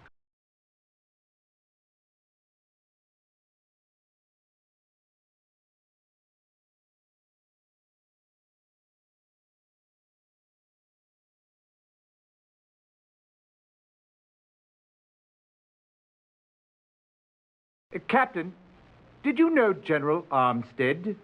Armpit, you say? Armstead. Oh, Armstead. I knew that bloke. A jolly good fellow.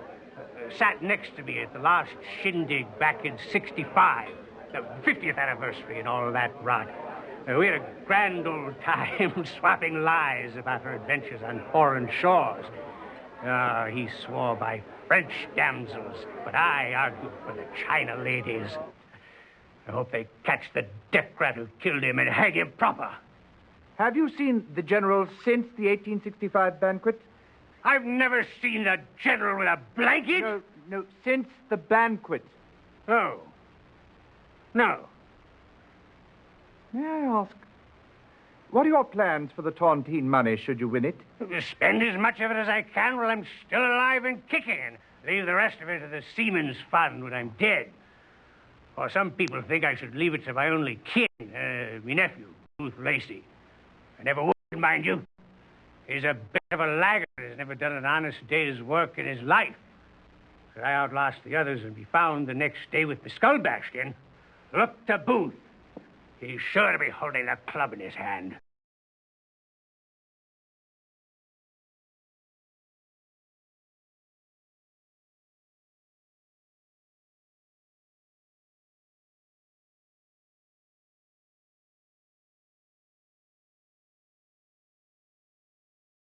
What did you discover, Watson?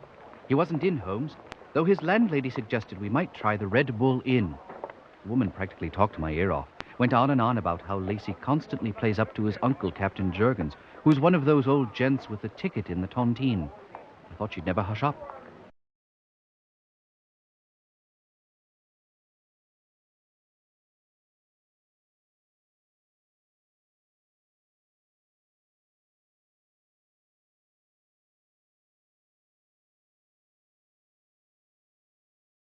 Mr. Lacey, I see you still make your living by strapping your arms and legs behind you and fooling the poor public out of its tuppence. Man's got to make a living somehow.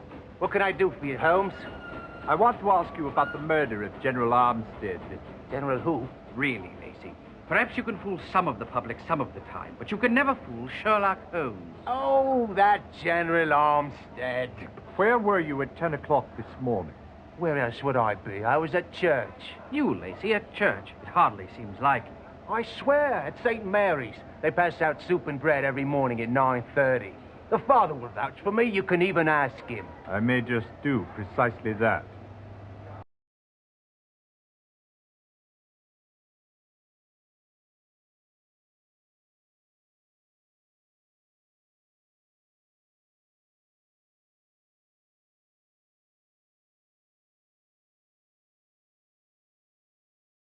I was wondering if you'd seen a Mr. Booth Lacey around here today. Nope. Must be my lucky day.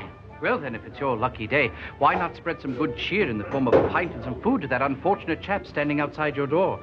Poor bloke is missing an arm and a leg. That poor bloke's your one and only Booth Lacey. Well, the whole thing's an act. He's as normal as you and me. Spends half his time begging out front and the other half swindling folks down at London Bridge Station.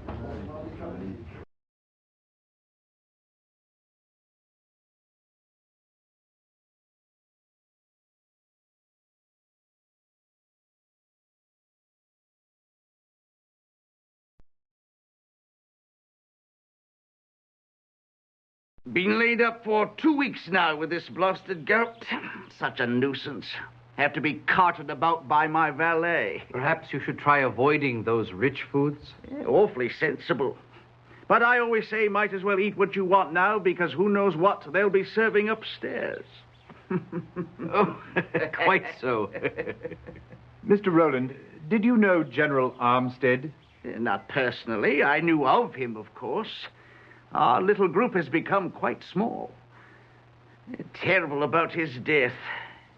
Me, I hope to die at the dinner table. Provided that doesn't happen any time in the near future. Tell me, if you won the tontine, what would you do with all that money? There's a question to titillate the imagination. I've played around with that one every day for the past 20 years. And? I'm still working on it. I understand that you have 2 sons in America and a daughter in London. That's right. My sons own a very lucrative import company, and my daughter's married to a fine lad, Wentworth Cobbett, though he is a bit of a starving poet.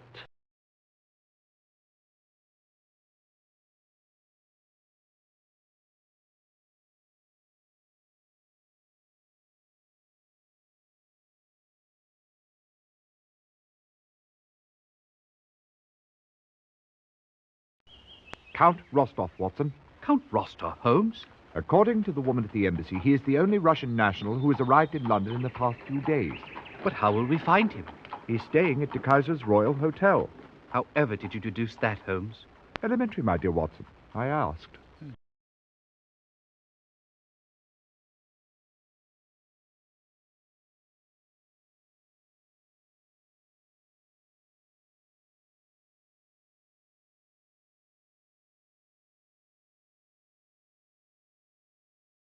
Bloody shame it was about General Armstead's death. How touching, Shinwell. You're really grieved to see him pass on. Well, sure, I had me money on him. I should have trusted me instincts and gone with one of the ladies.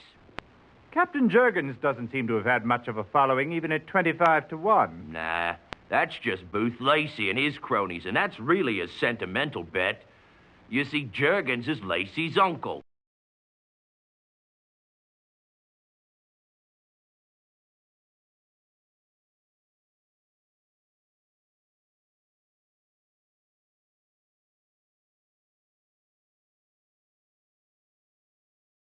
I was wondering, Father, if you happen to know a man by the name of Booth Lacey.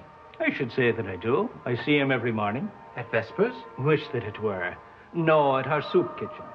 We can pray for the unfortunates of this world, certainly, but we can also offer them a little sustenance of a more nourishing kind. Every morning at 9:30, our doors are thrown open to those less privileged than ourselves. And every morning, without fail, Booth Lacey is here. You're certain of that? I am. You see, with only one arm, he needs someone to carry his bowl to the table. Invariably, I am that someone.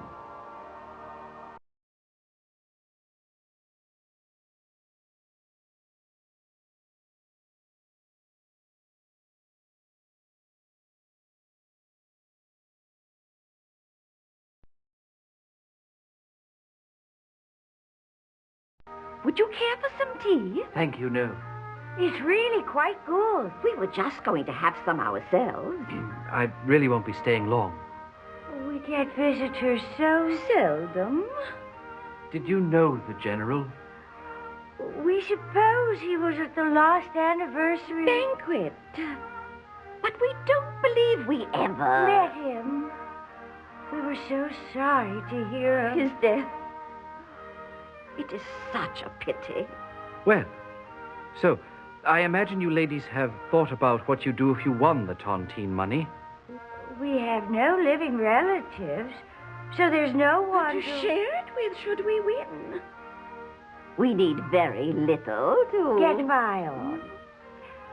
Undoubtedly, we would leave it to the Ladies' League for the Preservation of Finches.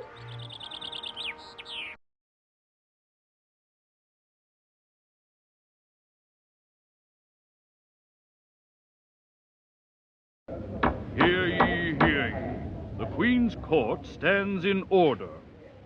I see we have the pleasure of your company today, Mr. Holmes. I understand you've been investigating the murder of General Farnsworth Armstead. That's correct, my lord, and I believe I have solved the case. Do you now? Well, then, tell me, who murdered the General? I believe we're to choose from either our notebook or the directory, Holmes. As usual, Watson, your help is invaluable.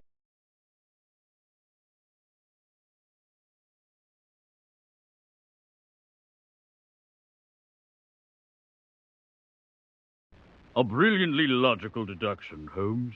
Thank you, my lord. Now tell us, why was the General killed? Now tell me, gentlemen, what was the General trying to say when he turned around the figure of Napoleon? Rather clever of the old boy now, wasn't it? Indubitably. A man who keeps his wits about him to the last has my undying admiration. I was wondering, just for the record, could you tell us what the General used to call his wife? Congratulations, gentlemen. This was a difficult case. On the contrary, my lord, it was elementary. That's what you think. Nonetheless, the good people of London are forever in your debt. We thank you. My pleasure, my lord. We must be slipping, my dear Holmes. I dare say if we had put our brains to the task, we could have solved this one in 26 points.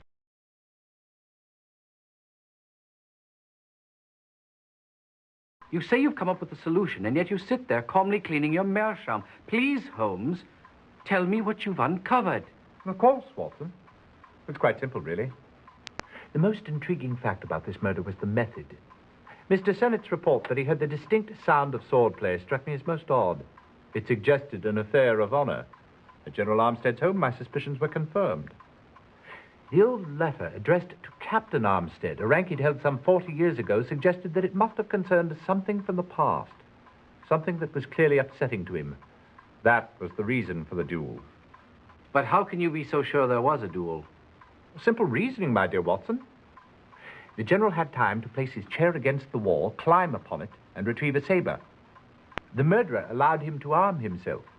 A duel is the only event that fits with the facts. Are you sure the caller carried a sword? I thought all he had with him was a carpet bag and a cane. Perhaps it only appeared to be a cane. Ah, yes. The intruder was described as an old man, yet he left the premises over an 8-foot wall. Clearly he was in disguise and carried off the ruse with enough expertise to completely fool the general's manservant. The carpet bag must have been used as the receptacle of the disguise when it was no longer needed. Positively clever of you, Holmes. But what made you think it was Arnaud? Well, since we were looking for someone adept at the art of disguise, Gerard's mention of the actor Philippe Arnaud struck a chord. Also, Arnaud plays Napoleon. No small coincidence. What are you getting at, Holmes? When the general turned round at the figure of Napoleon, he was trying to tell us that his murderer was Napoleon. Or rather, the actor playing Napoleon, Philippe Arnaud. So Arnaud killed the general to avenge his long-dead sister's honor.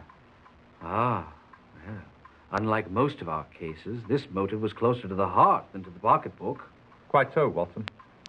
When Arnaud's sister Fleurette was an impressionable young girl, she fell madly in love with the dashing English captain. When he left, she took her own life. So pathetic. Wait, there's more. Fleurette's grief-stricken mother went mad and was sent into an asylum. Thus, in the twinkling of an eye, little Philippe Arnaud, who was but a child himself, lost both his mother and his sister. It's so sad. I'm sure he was too young to understand the circumstances that caused it. Yes, but 4 decades later it all became clear when he found a letter written by his sister. It yielded an explanation and a name. Armstead. He came to London armed with that letter and a sword cane. But he was here for several weeks before he did the deed. Yes, and he might not have done it at all had it not been for the news of his mother's death. That was the final blow. He went straight away to the general's home to take his revenge. Voila. Positively brilliant, Holmes. How do you do it? With his pipe cleaner, of course.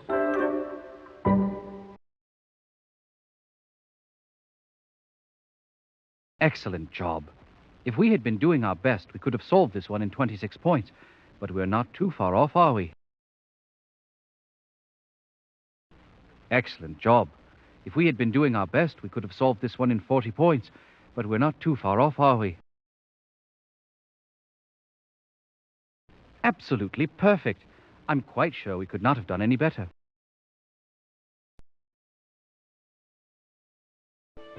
Mr. Henry Ellis is the foreign news editor for the London Times. He is a great reservoir of information of what's happening on the continent. He also has an interest in crime news. Ellis is always happy to help when he can, but you must be careful of what you tell him, or you might find what you've confided to him in the next day's Times. Edward Hall is a young barrister whom you will find on most days at the Old Bailey. He's a cut above the other unimaginative members of his profession. Holmes, don't you think you should explain to them the difference between a barrister and a solicitor? Yes, of course, Watson. A solicitor handles the routine legal business of our society. If you do not have to go before a court, you will have no need for a barrister. If you must go before a court, then your solicitor would engage the services of a barrister. Quentin Hogg is a crime reporter for the Police Gazette. He is an ex-police inspector who found the environment of Scotland Yard less than stimulating. He has a strong deductive mind and is a very good resource. Sir Jasper is the chief medical examiner for St. Bartholomew's Hospital. He is London's greatest forensic pathologist. You can depend on him for all the technical details that can be obtained from any corpse whose cause of death is in question. This gentleman is the head chemist at Scotland Yard Criminology Laboratory. It is rumored that Murray lives in the lab. He is eternally bent over one of his tables trying to extract the history of a crime from the physical evidence he's been given. You can learn much from old HR if you can follow the twists and jumps of his thinking. Head clerk Disraeli O'Brien is your contact in the Office of Records. The Office of Records contains legal records, both criminal and civil, as well as state papers. I think you'll find O'Brien to be a walking, or should I say sitting, encyclopedia of the office's affairs. Now here is a person who usually gets in the last word. Langdale Pike is a human reference work on social scandal, especially on the London scene. He contributes bits of gossip to the garbage papers that cater to an inquisitive public.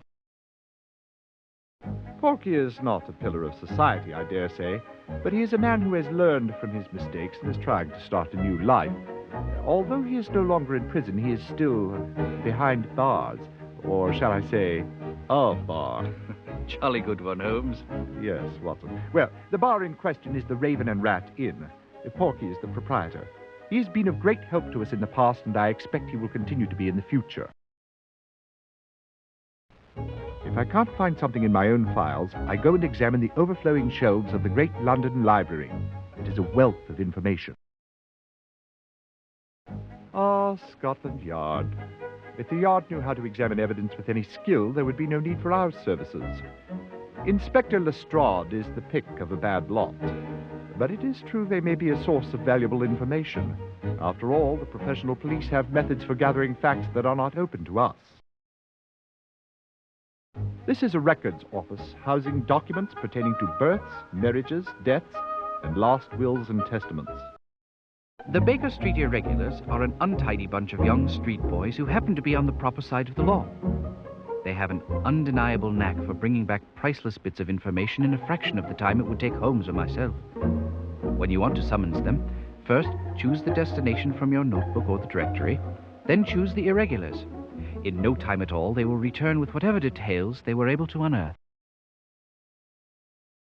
When you believe you have directed Holmes to all of the right and proper places, and you have enough information to name the murderer and the motive, choose this icon. Mr. Holmes' files provide a wealth of information that he has been collecting over the years. Some of it is quite pertinent to the various cases, and some of it offers simply a fascinating and informative sidelight. When you want to access the files, first choose the destination from your notebook or the directory, then choose here when you want to see what relevant information Holmes might already have at hand. Choosing this icon puts a notebook at your fingertips. I believe you'll find that your notebook is your greatest detective tool. Use it to keep track of names and places that you believe you might want to investigate. When you do decide upon a person to question or a place to research, first go to your notebook, choose the appropriate name, then choose the horse and carriage. You will be off and running. Because the Baker Street regulars are often critical to solving a case, I've included them in your notebook. Use them wisely. This gives you access to the London directory. In it, you will find everyone you need to query in your attempt to solve these cases. The directory is also the source for your notebook. Simply choose a name or place in the directory and drag it over into your notebook for easy reference. You may also use the directory much like your notebook. First, choose your intended destination, then choose the horse and carriage, and you'll have another way to get from one place to the next. What he found in the Thames, read it in the Times. Holmes has always claimed that the newspaper is a treasure of information when one can read between the lines. When you are ready to consult the Times, you may of course have a look at your paper copy or simply choose here for a close-up view.